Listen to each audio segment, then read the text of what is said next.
Hello and welcome back to Down the Slope. Sloppy starts as always, as I still get used to this new thing that we're doing, which is recorded live onto YouTube. But we're joined tonight by Ryan, Greg, and Liam to chat all things Hibs. Liam, how we doing? That was good. The start was a wee bit like a Hibs goal kick, like, under Nick Montgomery. Just no one really kens what they're meant to be doing. Everyone just standing around looking at each other, pointing at one another. Good start. Good. Very, very in keeping with the team at the moment.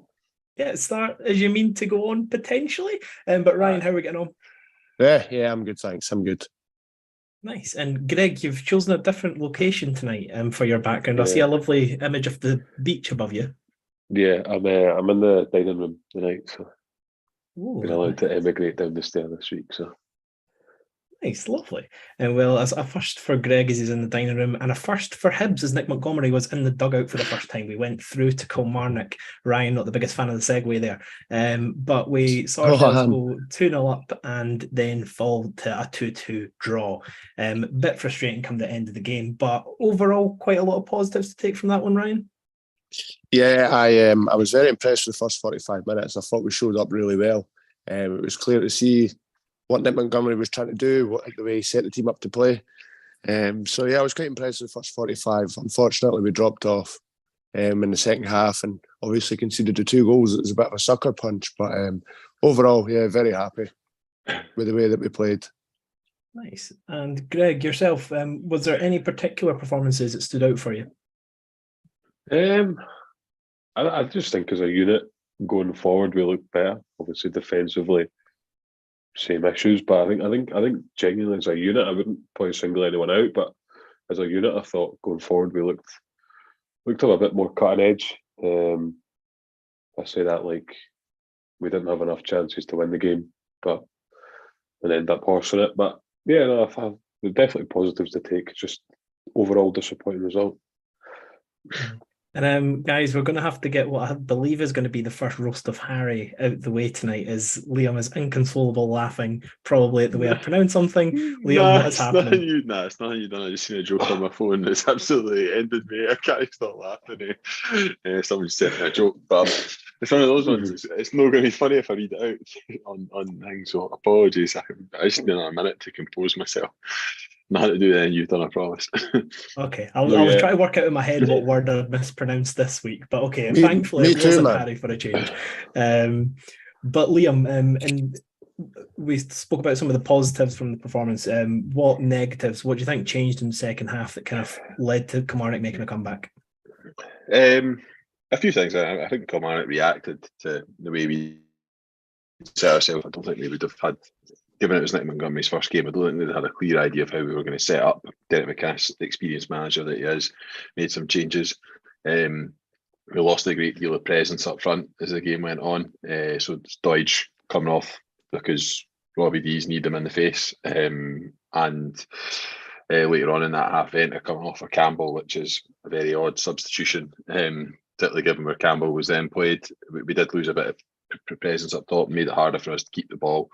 And ultimately, these things can happen. I think if you're going to play 4 attacking players on the park, you're going to have to sacrifice a little bit of the ball at times, and we saw that in the second half, in particular when Kilmarnock came on to us. Probably from around sort of 55 minutes or the hour mark, where they were pretty dominant, really, from that point onwards. Yeah, no, I think that's definitely fair. And as we done last time, we're going to kind of use the listener questions to guide the way that we talk through the game. So one person I think was quite prominent on a lot of minds, particularly after the second goal, Rocky Bashiri, and the choice for him to start at left centre back over Paul Hanlon. So Dave Graham sent in, when Hanlon isn't fit, what is the answer at left centre back? We cannot continue playing clumsy right-footed players in that position. If anyone says it shouldn't matter, I'll take them to the feckin' cleaners. Greg, we'll come to you on that one. Rocky, for the second goal in particular, he looked very uncomfortable on the ball and it ended up resulting in a corner for them, which they then scored from. Second half particularly wasn't great. What do you think is the solution at left centre back if Hanlon isn't fit? Riley Harbottle, who played every game for Mansfield at left centre half last season. Because Rocky Bashiri is not the answer. Rocky Bashiri is also not the answer at right centre half. I don't think Rocky Bashiri is the answer at all. He just he just lacks that little bit of defensive awareness, a bit of composure. He doesn't really seem to be able to really do a lot in the game. With the second goal, it's really poor. It's pretty basic stuff in it. I just think that if you're a defender, you need to defend first and foremost and just deal with it. It's I just don't think he's good enough, to be honest. I think in certain situations like that, he doesn't show enough for me. I'm sure my fellow centre half, Mr. Melville, will also agree with that.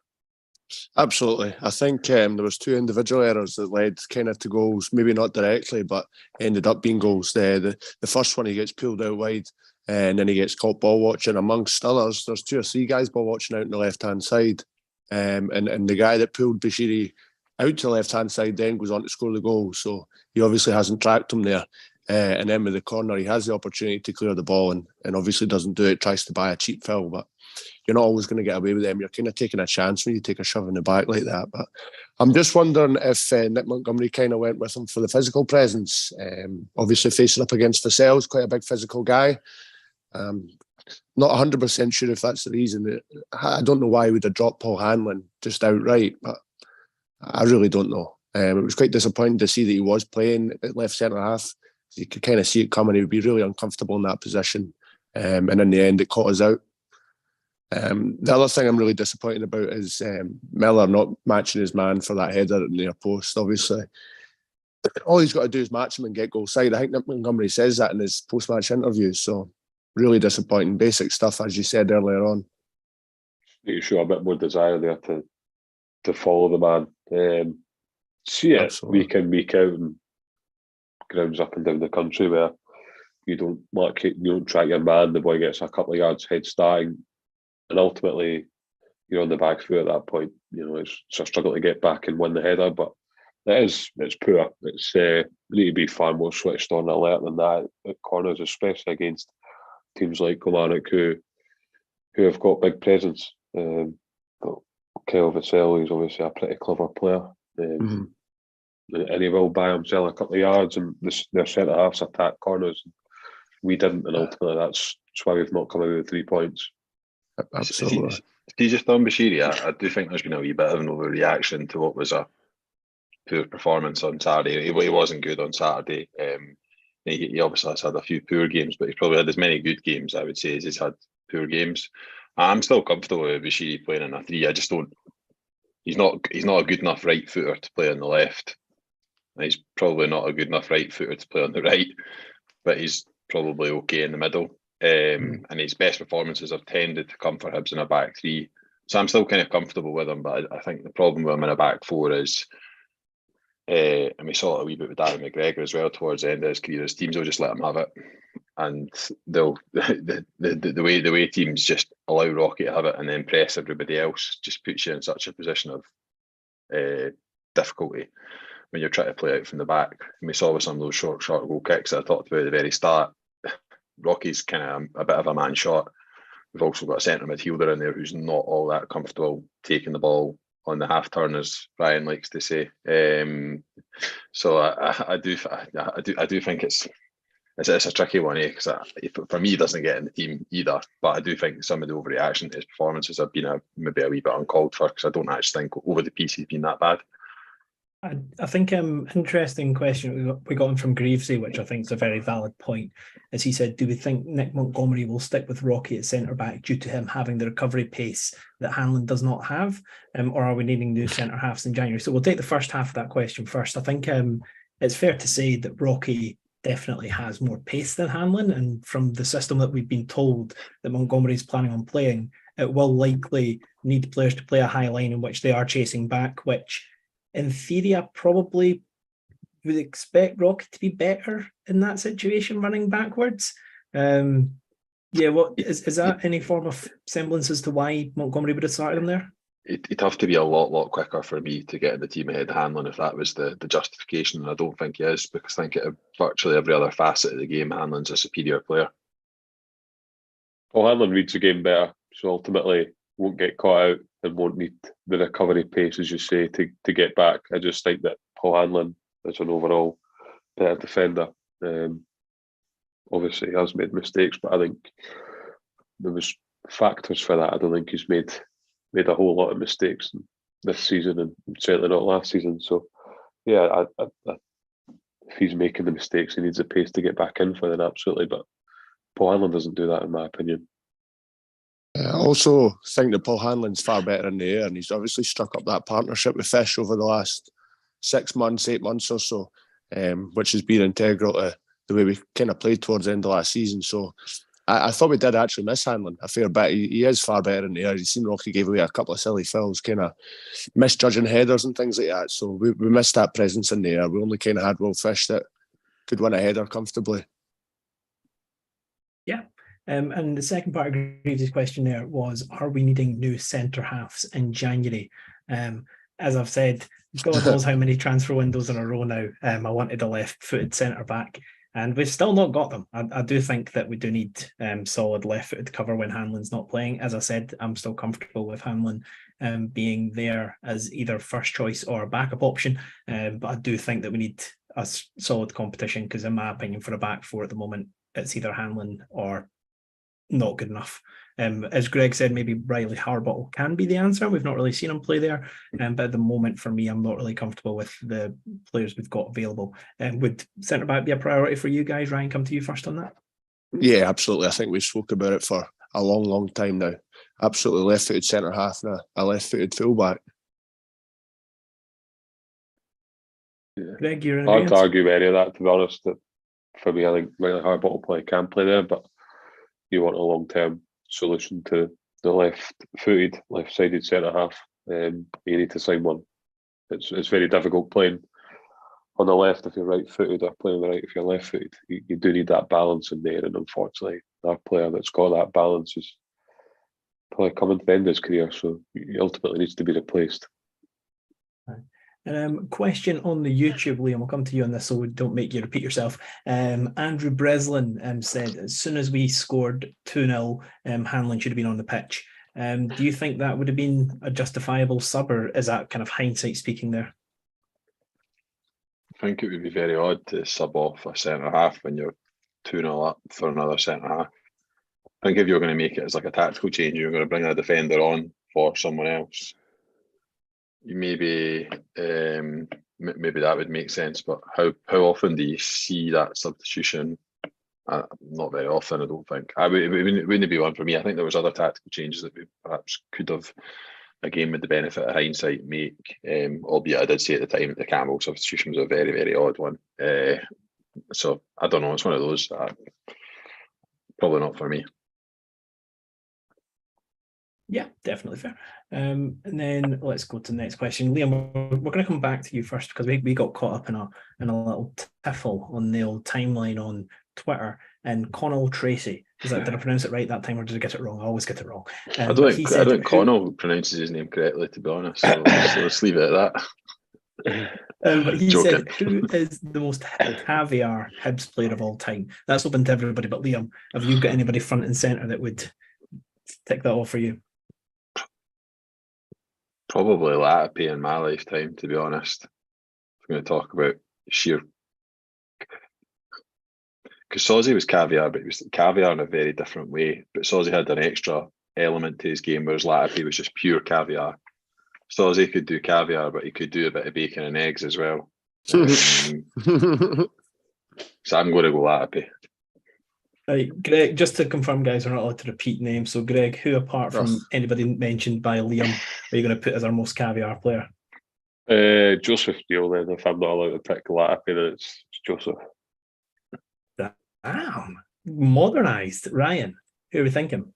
It's a shame, because Liam's still the only person I ever think of when you say Hibs and caviar in the same sentence. Russell Latipi had that kind of silkiness and lovely first touch. It looked effortless to him, but I'll just pick my usual with these questions. Derek Riordan. That's my default, innit? If Latipi's ever taken as a player, my instant default. I know they were like different types of players, but a lot of them had the same skill. Merwin Zamama is always my backup option if Latipi's taken. Because of his feet, like the one where he sits down, Craig Gordon is just phenomenal. Lovely, I like I hope that I get a positive response to this, because I thought this was one of the first answers people would think of. I think Boozy was caviar. I think he was class. Absolute delight to watch on the ball. I remember Not far off that, Harry. I was absolutely steaming. I don't know if it was this Christmas or the Christmas before, but I put a very emotive thread on Twitter about how caviar Boozy was. So yeah, anytime I get to mention that boy, I will do, because he was class. Was it the goal against Hearts that sort of like back-heeled into the net? It was absolutely disgusting. He's still at the club as well, isn't he? He's really used to. Nice to see. Another thing about Boozy, I said about Sozzy being able to do bacon and eggs. I think Boozy could do that a wee bit as well. He didn't mind mixing it a wee bit. And my favourite thing about him as a football player was just his ability. Again, not Ryan Melvilleism, but like when he just used to take the ball into his feet and just hold the man off, I can you're there, but you're not getting the ball. It was kind of like John McGinn before John McGinn was John McGinn, and he didn't have McGinn's arse. He just had this incredible ability to hold on the ball. He had a proper stance when the ball was at his feet. That proper stance, like one leg straight, one leg bent, showing the boy. Superb, man, what a player. But whilst we're talking about midfielders, where is he? Well, someone's just put a question on the YouTube comment, so we'll come to the YouTube comment for the next one. The frustrating enough, just Hibs, so I can't really identify you, my friend. But he said Jago's looking good the past few games, and how refreshing is it to actually see a style of play? So first of all, as I've touched on the last couple of episodes, I do think that certain Mr. Jimmy Jago is on an upward trajectory. Liam seems to be the most reticent to jump on the bandwagon so far, just because the sample size maybe isn't in Jago's favour. But Greg, talk to me. Jimmy Jago, do you think he had a good performance at the weekend? He was okay, yeah. I think maybe people are sort of losing the place a little bit. I feel like people are now thinking he's a second coming of Busquets and we need to calm down. Yeah, that first goal felt like he maybe could have done a little bit better. But yeah, look, he's done okay. I wouldn't go as far as saying he's sort of been unbelievable, but he's done okay. He is looking better, I would say. I think he's. Since the Aberdeen game, I thought he looked okay. He had a couple of not bad moments against Villa, but I think the Aberdeen game was an improvement on what we've been served up. And he looked okay again at the weekend, but I would like him to affect the game a little bit more. I think it's a bit of a myth that your six can only really do one element. He needs to do a couple. He needs to be able to start the attack as well, but I don't feel like he's really been able to do that. So maybe under Nick Montgomery's system, we will see that a bit more, but yeah, look, he's been okay. I think that's about the level, though. And Leah, one frustration I've got with Hibs fans over Jago is the consistent misrepresenting of what Jago actually does. People keep on hammering home the word caviar when it comes to Jago, but it's just never, like, in my opinion, if Jago tries to be caviar, he's doing completely the wrong thing. I know you've explained you want a new number 6 that can do the next stage, but at the moment Jago is good at breaking up play and good at being annoying for the opposition, so give him credit for that, but then don't say that he's caviar, because then it's just going to make everybody else annoyed at him, because he's never going to be caviar.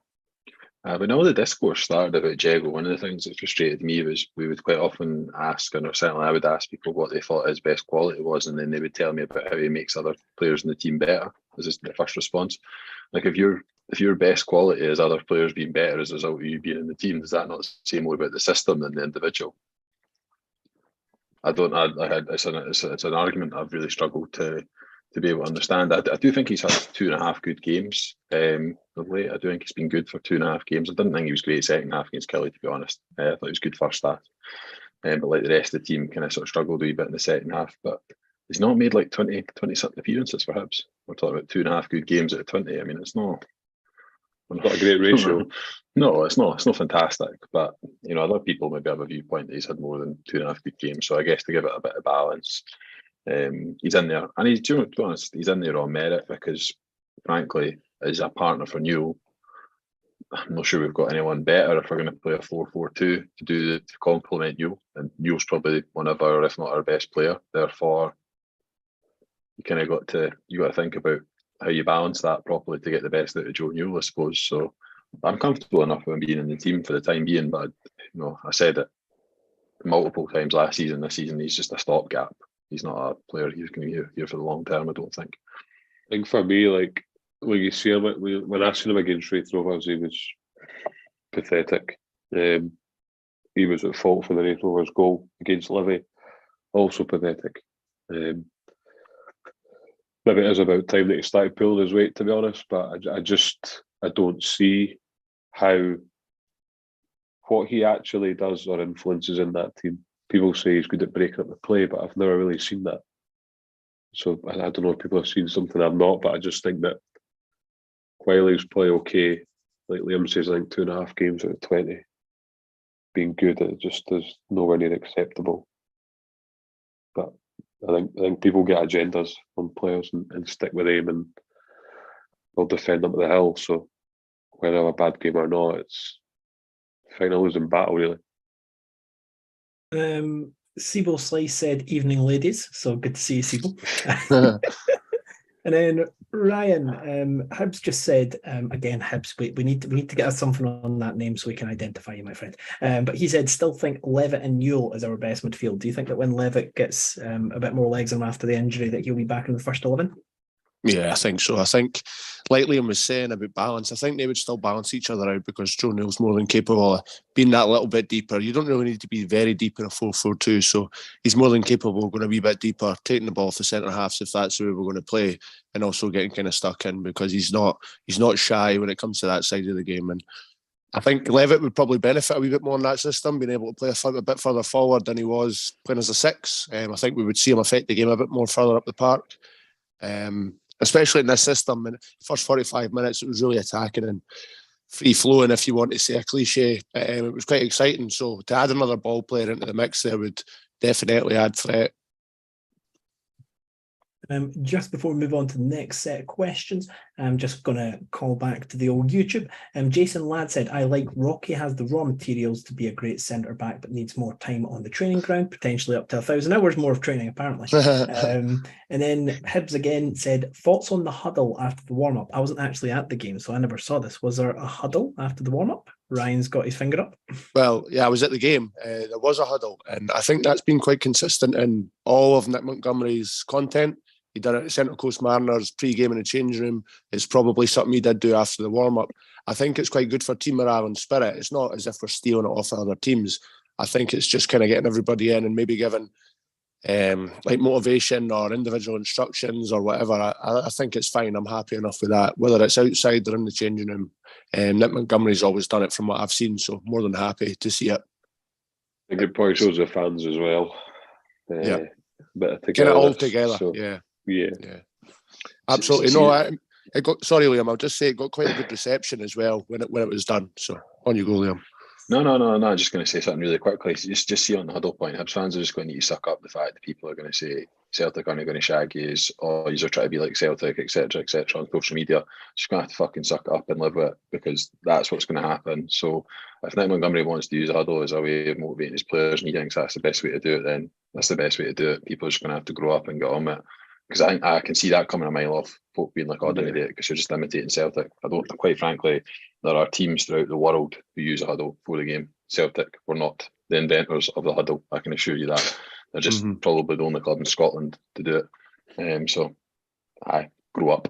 Yeah, it's debatable that Celtic didn't even invent Celtic. Dave Graham said that loads of teams do huddles. No one cares if fucking Celtic do it. We've got one controversial one. I just need to get your reactions to this. Giza Legend, thank you very much for joining us. Evening to you too, my friend. But he said, I'd actually play Jago at this point at centre-back if we're playing Levitt in midfield. Since we'll play 4-4-2, Phil Fish and Jago could work. Giza, we appreciate you being here. That. He's not good enough in the air for a start. He did do well for the first goal to keep it alive, but that was a surprise that he won that header. He's not got a big enough jump on him, and he's probably not physically strong enough either. He's quite a small frame. He's not athletic. He's not got the pace. If you want me to highlight all the good things, I'll do that in another episode. But there's a couple of his bad points. Apologies, we never mean to mock the listeners, especially when they say no, not at all. I don't know if the other guys just in our opinion, Jago's not going to start centre back. He probably does have he probably does have some qualities that do lend himself to that position, but I think it would be a bit of a leap to put him at centre half. It's a bit like, do you remember back in the day when everyone used to talk about playing Paul Hanlon in defensive midfield because he was good on the ball?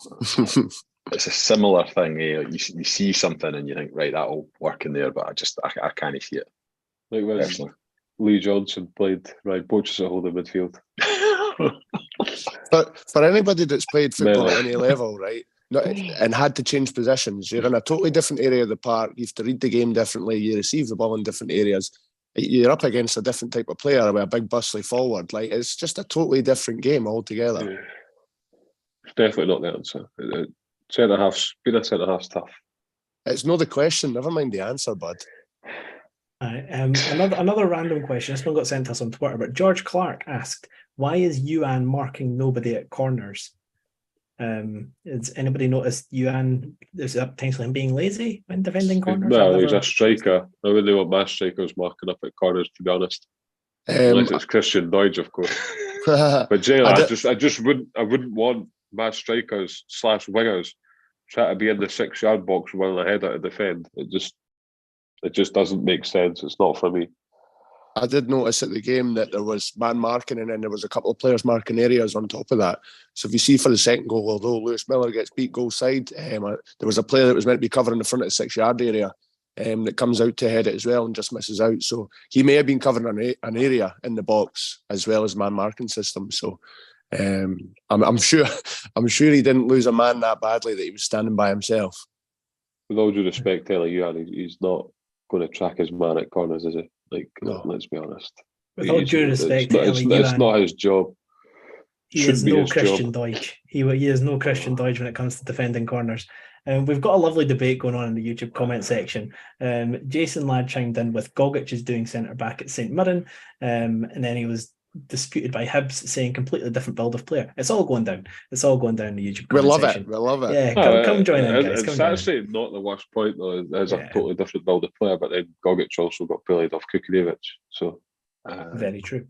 Gogic no started out as a centre half. Sorry, Harry, but I'm pretty sure Gogic started as a centre half at Swansea. And when he signed for Hamilton, they played him at centre half a fair bit. I think he used as holding mid towards the end of his time at Hamilton. Then we slotted him in there. I'm sure he also played right back at Hamilton as well at one point. I think when he first joined Hamilton, they played a 3, and I think he played as part of a back 3, if I'm not mistaken. Can you imagine Alex Gogic on the right wing trying to trap it and cross it from right back? Can you imagine him trying to beat his man? Like, he's a fine himself. He's fine as a player, but there's just talk about round pegs and square holes. Alex Gogic at right back. No thanks. Thing is, he maybe suits St Mirren's system, but he definitely doesn't. It doesn't suit what we're trying to do.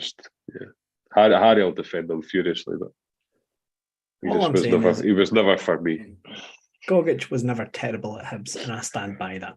I think Gogic plays in a 3 though, doesn't he? So he's got protection left and right. He's just expected to kind of read the game, chase him behind, and see in the middle. You're not often tasked with winning your headers either. The two centre halves each side, he'll come in and you drop off. So the whole system is probably there to suit him playing in that position. The Papa Gogic. Anyway, moving on. One big thing, obviously, now that Montgomery's in is talking about the system that we're going to play, and he's made it very clear from the off that he wants to do a 4-4-2. Got a few questions in about that, and we can discuss it a bit more broadly.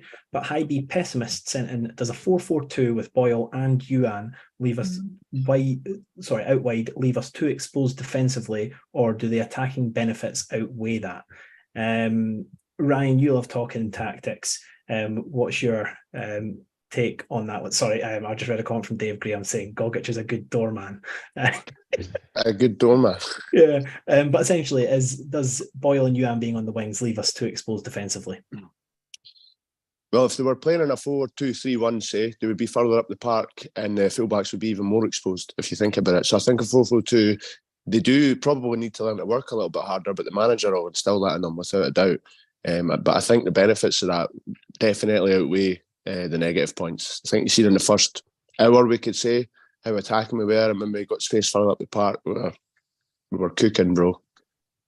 Can I just say, I think it was, I know everyone's talking 4-4-2, but that system, with how deep Lafondra was in the second half and Doidge was in the first half, That looked a lot like a 4-2-3-1 to me for Tottenham. And I'm no a formation shagger like many of you, but that to me looked a lot like a 4-2-3-1 when you're doing your centre forwards coming that deep to get the ball. Particularly some of the wee interchanges of play in possession. There was a really good passage of play, a sequence in the first half where the ball got drifted out to the right and Boyle was still on the left at that point. And him, Boyle, Doidge, and who was up front, Venta. Just this really, really quick interchange. It was really good to watch, actually. But to me, that was what that then looked like, even in possession as well as very much out of possession. It looked to me like a 4-2-3-1. Aye, no, see on formations, right? It's just numbers. They don't really mean anything. I've said this before, nobody's going to stand in these positions on the board, right? Effectively, you're probably going to have 3 different shapes during the game. You're going to have a shape in possession, a shape out of possession, and you're going to have that transition period. I think we've seen out of possession, we had 2 banks of 4 and 2 kind of pressing. And then as Liam says, when we were going forward, we had kind of 4 players in attacking positions. And then in the transition, who knows? You're not really watching the shape at that point. But numbers, it doesn't mean anything. It's all about risk and reward. No wanting to turn up Easter Road on Saturday and Boyle didn't track his man. Well, it's risk and reward, really, isn't it? You need to be brave if you want to win games of football. You can't just have 10 boys coming back and defending the box. You need an out ball. So I don't really care what they're doing defensively. Greg, I don't know if you've ever heard the saying, like, if somebody's cheating, they're not tracking their man, but that gives them a quick, easy outlet. As soon as you win the ball back, that man's unmarked. And then you've got a very, very fast counter-attack. Well, you've got an out ball at that point. So Absolutely. So I wouldn't want them tracking. And the chances are, at home, the away team are going to be piling bodies forward anyway. But I just think, why would you want your wingers coming all the way back? Like, it just totally negates any attacking presence. But let the defenders defend, and everyone else can, I don't know, be creative. Just let them do their job, G. That's it, do their job. But one thing I wanted to touch on that I've not seen in any of the questions so far, I think that, sorry, some of the comments are funny, we'll touch on them in a second. I think one thing that we've done really well, especially in the first half, is we put Boyle and Youan in positions where they could actually drive at the opposition. I think that quite often Lee Johnson's tactic was lump the ball forward, try and get Youan and Boyle to chase it down, but I think we very intentionally put Boyle and Youan in positions where they could pick up the ball and they could actually impact the game, which is something that we've said for ages should be like the main focus. The only problem I had with that is I think the first half, I don't think Venta saw much of the ball. I think that the new style of play is going to lean a lot on Martin Boyle and Dele Youan to be the main men in this team, but we've got a system that's actually going to support that. Did you guys see that as well in the way we played, or does it sound like Specky's talking nonsense? Well, what I did see was Dylan Venta saying that at least there's tactics now in his article today, so that's pretty damn an indictment of the previous regime. But look, I think the thing is, there's no shame in putting pressure on Boyle and Youan to create, because ultimately they're 2 very good players, they're creative players, so I don't really see that any outrage in getting your creative players to create. I think it's pretty standard practice, but I think Dylan Venta will certainly see or get a lot better service than what he previously would have done under Lee Johnson. I'd Youan picked up some really good positions. I noticed him drifting inside a fair bit. What he did with the ball was probably less good on Saturday, but I thought his positioning was interesting, was better as well, and I quite liked. Never really been sold on Boyle as a sort of left winger cutting in, but I actually did quite like some of the passages of play that he was involved in. So I think it's good to be a bit more fluid with it. I think certainly for the first 45 minutes, it was clear that we had a bit more of a plan than we've had in previous weeks. Let's just see if we can keep that up, because I think there's been false dawns with that before, where you think you see an identity of football, like under Sean Maloney, for example, and then that identity kind of goes out the window quite quickly. I've probably got a couple of points on that. If Dylan Venta only touches the ball twice in the game and scores 2 goals, I'm more than happy with that.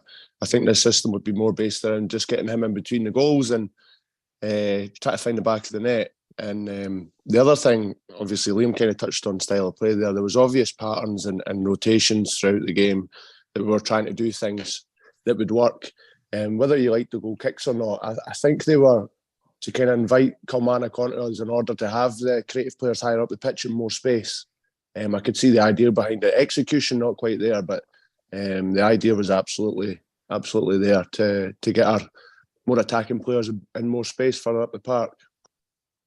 I guess Hanlon touches the ball, 7 times a game? You get 2 goals out of him. So I don't really want my striker picking the ball up deep and try to start passes of play. I'd rather he was in the box tucking them away, to be honest, and let the other players do the work of getting the ball into them. So absolutely. At least you're not lumping it up to him and banging in the back here try and to get roughing it him up. stick. Yeah, exactly. Just I'm going to touch on a few of the comments that made me giggle there. When Ryan was talking about players sneaking or creeping or cheating, Jason Ladd said Tav must have sneaked on the team bus. Jamie then said, what do folk think about the return of Jair? Laughing emoji. But then he said, to be fair, boy needs a proper chance. IMO looked sharp at times, but very raw. I think, being honest, he looked almost scared of the ball. It kind of reminded me of Henderson's last few performances before he left. I think he knows he's not made a good impression so far, and I think he just seems a bit nervous. Hopefully it's something that he can work on. I know there should be some familiarity with one of the coaches, I think used to work with him at Benfica. Raimundo.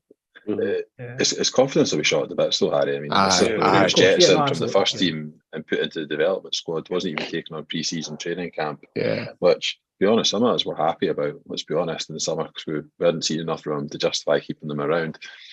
He was even hooked then from the development. I think what G said it a couple of weeks ago, was hooked halfway through the game against Berwick Rangers. So his confidence will be absolutely shot to bits. I think that's what I would read into Nick Montgomery's comments after the game, where he said he was impressed by him, or thought he had a good, it was a good performance, or whatever. He would just be trying to give the laddie a bit of a pat on the back, which to me shows some early signs of maybe good man management, just understanding what the player needs, rather than, maybe it was a wee bit OTT what he said about him, because I don't think he was particularly impactful in the game, but I think it's good that he's maybe recognised that and called it out. Yeah, no, absolutely. I was actually quite pleased that he did that, because he is trying to instill a wee bit of confidence back in him. Who knows, he could be a useful player in the future. Although he wasn't really impactful, he also didn't give the ball away or make any kind of big mistakes. So I think that'll settle him a wee bit now, knowing that he came on and he didn't make any massive errors. But like Liam says, his confidence will be absolutely torn to shreds. You almost build him back up for them, ultimately. Yep. Absolutely, yeah. That's not a bad thing when a manager kind of has a chance to do that, comes in fresh and can kind of take a player and make him almost what he wants him to be. And not every player, the manager's objective is for him to become a fully fledged, first 11 top quality player. Maybe the objective with Tavares is to get him a few games and get him in the shop window so that we can move him on in January to a club that's a better fit for him. But just understanding the player and not just writing them off. I think, we as fans are guilty of that, but I think Lee Johnson's manager was maybe guilty of that with some players as well. Tavares being kind of case in point, he's a player that we know that he championed signing, and then wrote him off pretty early on into last season, really, decided he wasn't up to it. So I do think, I do think there's merit in giving him a bit of an opportunity, albeit I think his game time will be limited because 2 of our better players play in his position. Yeah, absolutely. And then back to the comment section, someone said, I love the article that the Evening News put out about Vinta saying we have a style and not just punt it long. It's not often you get to see a manager leave and then still continue to throw your players under the bus. And then was 3-0 in charge of his opening game. Yeah, goodbye to Did that. anybody watch his interview? Because the post-match one, it's rinse and repeat all the time, man. You're like, you'll see that I've heard this. He's a copy and paste merchant. I know he was in the stand because he was serving a historical charge or whatever, but Jesus, he absolutely loves himself, and I don't understand why. Like, he's never really done anything worthy in the game to deserve that praise. Can I just say, you watching that is just that is actually a form of self-harm, and I want you two should probably be sectioned for watching. Do you know what it is, right? I done it purposefully. That is bad. I watched Nick Montgomery's, right, and I thought, there's Lee Johnson's. I want to kind of pick out the difference here. And I watched Lee Johnson's. It's like chalk and cheese, totally different. You've got honesty and somebody that's genuine. speaking what they're seeing, and then Lee Johnson's just, oh my God, it's like he swallowed a dictionary, yeah. I only tuned in to see if he said anything really funny this week, but he didn't. He was just really boring. Nah, he saves the Formula One cars and the Sharks until he's lost 3 games on the spin. After next week, mate, he might get back involved with it. But Jeff Ashton, back to Hibs informations. He said, do the boys think that Doidge could be one of the most important players in Monte's 4-4-2? When he went off, we never seemed to have the same control, although we did score a second. What a revival by the big man after being out on loan too. Doidge, that Doidge guy. Ryan, come to you first. Do you think that Doidge could be one of the most important players for a 4-4-2 this season? Absolutely. I think he's probably been one of, if not our most important player this season with what he's provided for us. He's the player I've been most impressed with this season. And I think that first half he proved he's got a few strings to his bow. He was coming deep, he was doing defensive work, he was pressing, he was harrying defenders. He was really impressive. It was a shame he came off. I think I'm not going to say we struggled, but we were different when he wasn't on the pitch. So I think he will be quite important. And will you all stop laughing? No, you said Harry and defenders, and I pointed at myself to try and be Greg, funny. is that not an actual thing? Strings to the bow as well, mate. It's basically Lee Johnson, isn't it? I'm leaving right now. See you later. No, disaster. But Greg, talk to me about Christian Doidge. Yeah, I wrote him off. I'm happy to accept that, but yeah, I think he's proven people wrong. And I think he's only going to get better with a proper style, a proper manager. So yeah, look, I think he's actually done really well. If I'm honest, I was genuinely hoping it was when he was going to be binned, but and a replacement brought in. But yeah, you can't fault the guy. I think he's been very good and very effective for us whenever he's played. And Liam, Jason Ladd in the comments on YouTube said, still not fully on the Doidge train. Are you fully on the Doidge train? Do you think, what can you say to convince Jason if he's not already convinced? Yeah, I've definitely bought a ticket for the train. I've definitely bought a ticket for the train. I'm at the platform. He's genuinely one of his best qualities. He's a fucking menace out of possession. He is a fucking menace. He's tireless. He works defenders. He's the kind of guy that the classic kind of, this is a cliche that one of Ryan or Greg would definitely drop, but you've been in a game as a centre half when you've played against them, because he's everywhere, and he is a nuisance. And I think he is a lot better on a 2. He's throughout his Hibs career, he's been a lot better on the front 2 than he has been as a lone striker. I don't think he's really had any notable success as a lone striker. So I'm there. To be honest, I'm there. I like him. I like him as a guy. He comes across well. He's a footballer who I think, again, has probably got as much as he can, really, out from the ability that he's got. He's maximised the ability he's got. So I'm a fan. He's a very honest player. Like, he doesn't claim to be the sort of striker that'll beat defenders with a bit of pace and then cut inside and put it top bin. Like, he's not that type of player. But what he will do is he'll pick up positions that make it very difficult to defend against, and he'll drag defenders out of position. So for me, I think him and Lafondra up to this point have probably been the 2 most impressive, and I think they link up well together as well. So yeah, and Liam's right. If you're up against Christian Doidge, you're in a game. I think Neil Warnock. Fair play to him to show a good bit of mentality to come back and fuck off, Ryan, and improve people wrong, because look, people weren't wanting him here, so he's shown some good minerals, as Ryan would say. Do you know what, this whole episode you have both said as Ryan would say. I think when Liam says he's better in a 2, it's kind of similar to the argument that Rocky's better in a 3. Some players just play better in certain formations, certain styles, with a partner up there or little and large, anything. He just plays better. He just plays better in a 2, man. Do you know what I'm saying? And I think him and Venti played well together, albeit they're probably quite similar players. He's another player who is unfortunate because of timing, because Doidge's best season in a Hibs shirt was the COVID season, and we weren't there to see it. Like, can you imagine celebrating his goal away at Pittodrie on the Thursday night or the Wednesday night or whenever it was? Some of his important goals in the cup run as well. And ultimately, it wasn't a cup run that bore any fruit, but he did score a lot of big goals for us that season. Well, all 3 of them did, Nisbet, Doyle and Boydge. And Boyle. It's a bit Doyle? Doidge. Doyle Kevin Boyle. Boydge. Oh, I'd fucking love us to sign Kevin Boyle, by the way. Don't care what age he is. But nah, Doidge player. Aye, move on. Last one before we move on. We've got a funny comment here. But my YouTube's decided to reload at the great time. Okay, we'll move on to. Wait. Rabsy Nesbitt said, agree, Liam. Doidge definitely relentless. A new girlfriend in Dundee looking for a new deal. Dig into that. I still can't believe Lee Johnson threw him under the bus like that. Idiot of a man. So bad. Mental. And then But Hibs, last one on Doidge for now. Hibs said Doidge has been good this season so far, but wait till he has a face guard on. Dangerous. I feel I'm missing a reference there. So You got It's going to have to be a stitches. face mask with the stitches. yeah. You got two sets of stitches.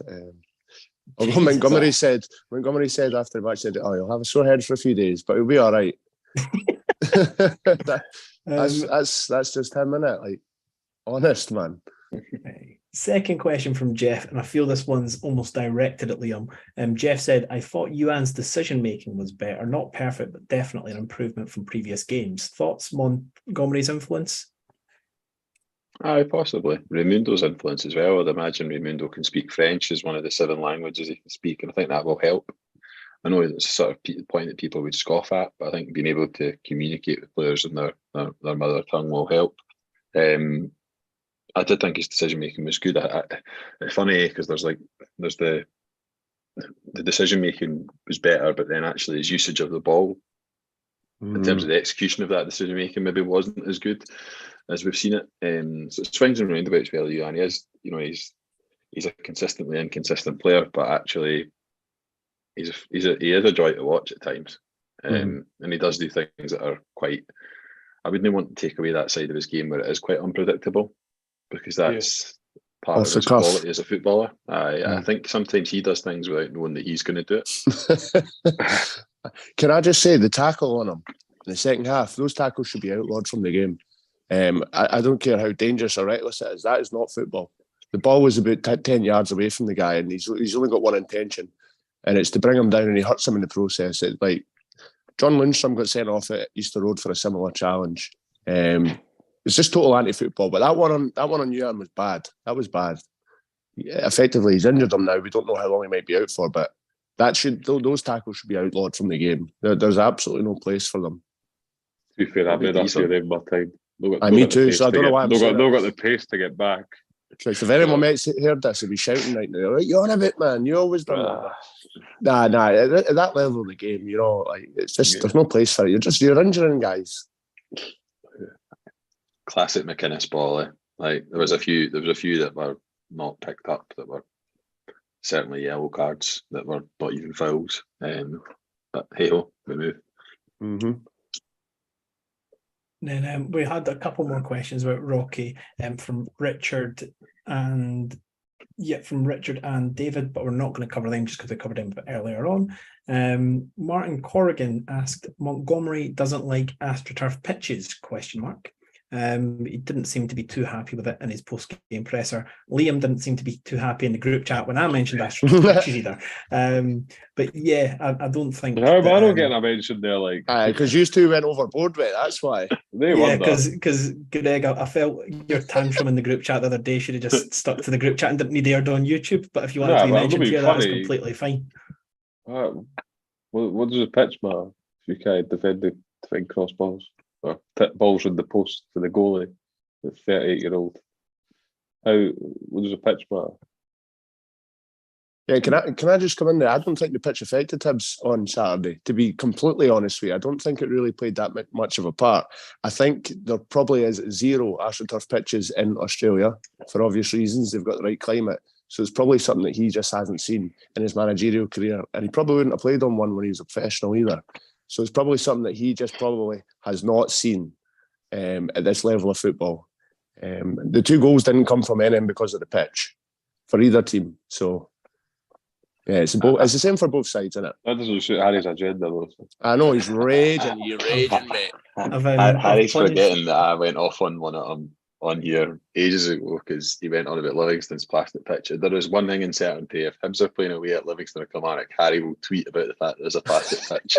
Like, honestly, he can. It's lazy. It's really lazy. And it's really boring. Greg, you admit yourself, if you played in them, Liam, whatever, they are really shit surfaces. But I mean, you get on with it, man. Like, amateur footballers play on worse than that. No, they're not great surfaces. Harry wants to moan about it all the time because the pitch was the reason we chucked a 2-goal lead at the weekend. So there we go. All right, well, I'm glad that Greg got to continue his crying onto the podcast. That is fantastic. And I'm glad that Ryan got to get his toys and throw them at the pram as well. And Liam got to just in the group sit chat there and entertainment in the background. But I feel I'm being trolled by a person called Carly Lenny, who is desperate for a shout out and has said that she's a massive Hibs fan and it's her birthday. So I don't think it's your birthday, but if it is, happy birthday. I don't know why you're listening to us on your birthday. That's different. That's that big Hibs fan. She spelled it with 2 B's. Must be a big fan. Like. Yeah, but on my birthday, guys, I like to sit and listen to Down the Slope at 7:53 at night. So happy birthday to you, Carly. Who doesn't? Happy birthday. I know the Cliftonville game's on. Exactly, bigger priorities. But Parma Ham asked, where are we finishing this season? So where do you sit? It's obviously just got a new manager and coaching staff in, so it's probably a bit early to say. But Ryan, what did you say pre-season? Have you changed it since then, or are you sticking? My predictions are available to view on Instagram as well as everybody else's. I said 4th, and I'll stick with 4th. Hey, Liam?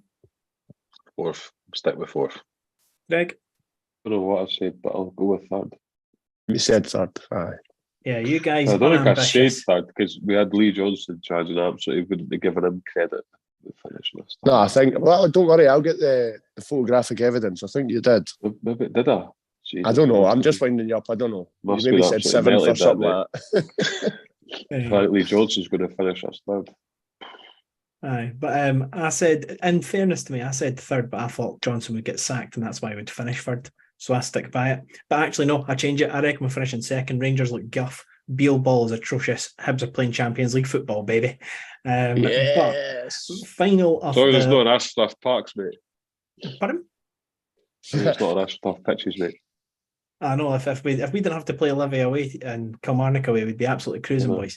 But Jack Kell, with our final couple of questions, said, what have you made of Lewis Miller's performances as of late? I think he's been great and something I always thought he was capable of. Have to wonder why Lee Johnson only seemed to favour him as a last resort. First of all, I think we can establish, Lee Johnson was a horrendous manager and had a horrendous taste in players, and the fact he wasn't playing before then was just stupid because Lee Johnson's just a bit stupid. But we've covered that part off. But Lewis Miller, guys, how have you judged him of late? Ryan, we'll come to you first. I think he's been very, very good, solid, consistent. He's only made one error, which was not tracking it. Well, he was tracking his man, but he wasn't goal side there on Saturday. But other than that, I think he's not really put a foot wrong. He's proved to be quite a good attacking outlet as well. He gets up and down the pitch really well. Liam word here, he's really athletic, and I think he uses that to his advantage. Absolutely. Been very impressed with him, and it kind of makes you wonder why he hadn't been in the team before now. But then you think who the manager was, and there's your answer. But I think he's been really good. He's still young. He's probably got quite a bit of improvement to do, but he's going to be a good player. Yep. Second hand, I do know that there were some question marks about his attitude. Again, it's second hand information, but there maybe go some way to explaining why he wasn't in the team. But I think if you were just going to take it purely on, I suppose, his impact and his contribution when he has played, he would be a starter and would have been a starter long before now for me. I think the long throw is a massive asset as well. I'm not sure how and when Nick Montgomery will plan to use that, but I do think that's a massive asset to have in your team, particularly if you're kind of chasing a game. So no, I'm very happy with his performances. Greg, anything on Lewis Miller yourself? No, I think he's been good. In the last season. Greg, it looks like he's lagging. What? What? But no, I was lagging, not you. Sorry. No, Harry. We're finished now. Look, what did they play twice against Celtic last season? That was pretty much his only 2 games. Don't understand why. Say that attitude could be, but I think he'll thrive under Nick Montgomery. I think he'll definitely come into his own. I think he'll only get better for you, but I think he definitely has a good asset tucked down the right hand side. But we need to remember Nick Montgomery also took him out of the youth academy and kind of moulded him and created him into the player he is. Obviously, he went to MacArthur before coming to us, but that was for about a day, if you're lucky. So he's a player that he knows very well. So yeah, he will get the best out of him. And then Jack Nill's second question, as always, seems to be something music related. And he said, what is the best album cover of all time? Best album cover. I'll say a couple. I'll avoid Drake because he seems to be my answer every time I'm on the podcast. I think Kendrick's got a few really decent album covers. But one that popped to mind when someone said album covers, the Eminem Show. Don't know why. That's just always a visual that pops to mind when I hear album cover. So what do you guys think? I'd struggle to give you one. BRB aware to Spotify now. That is tough. Maybe Views? Nah, I had an album on my leg in there. I can't remember now. You're back. You're all right. Sorry. Nas had, and it was he released it after him and Khalees' album is entitled Life is Good, and then of I think what is supposed to be his house with her wedding dress draped across his legs. I thought it was an amazing kind of getting her back for ultimately their marriage ending. I'm Clever. My music tastes a wee bit different to those guys. I'm a strings and drums kind of guy, so I'll just go for Abbey Road by the Beatles. Very boring. Such a fucking beige answer, mate. I don't know what to say, man. That is really bad. All right. Stone Roses' first album, Jackson Pollock,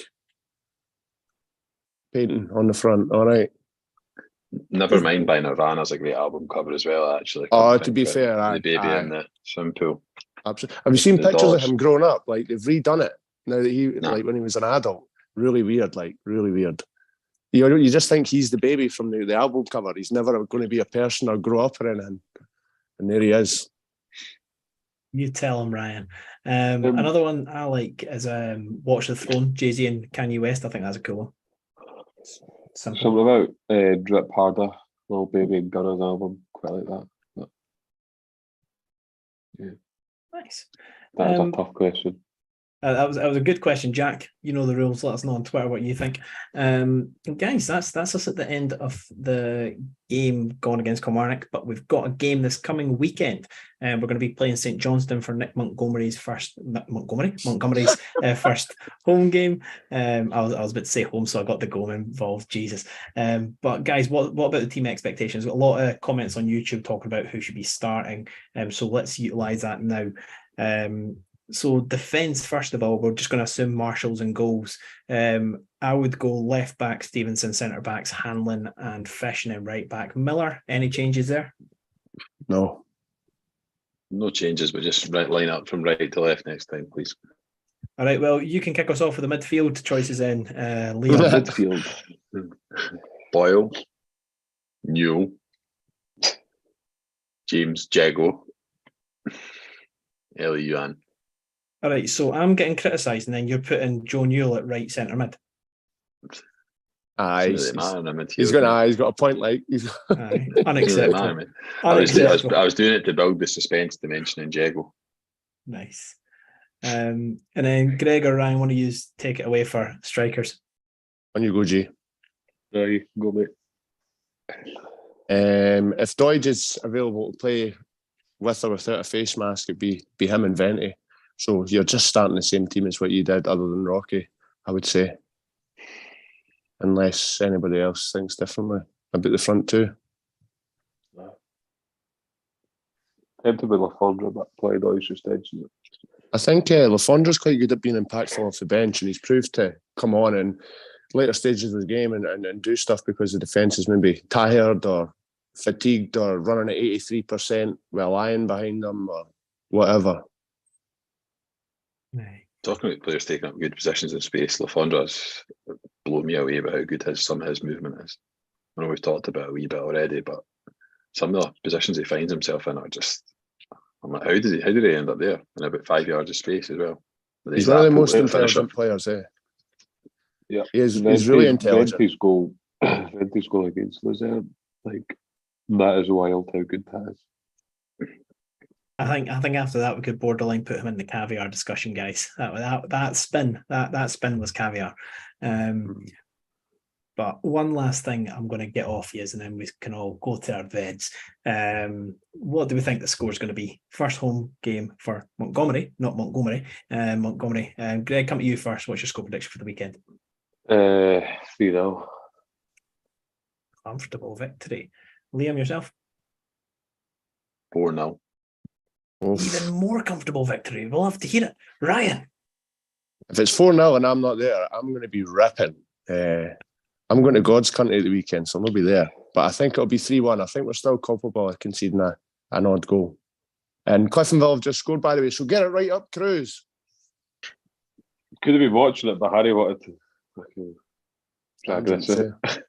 I'm sorry for hosting a podcast, but Karis Anderson, who definitely as a Hibs fan commented saying that she thinks the score is going to be 5-1 this weekend, so lovely. 5-1 says Karis. I'll agree with Karis there, who also said it's her birthday. I also think it's going to be 5-1 to Hibs, and I think we've just realised now that Carly might well be a Hearts fan. What a twist, guys. We do plot twists on this show. It's fantastic storytelling. But we've covered off Montgomery's first away game. We've previewed his first home game. Thanks very much for joining us, and we will catch you next time.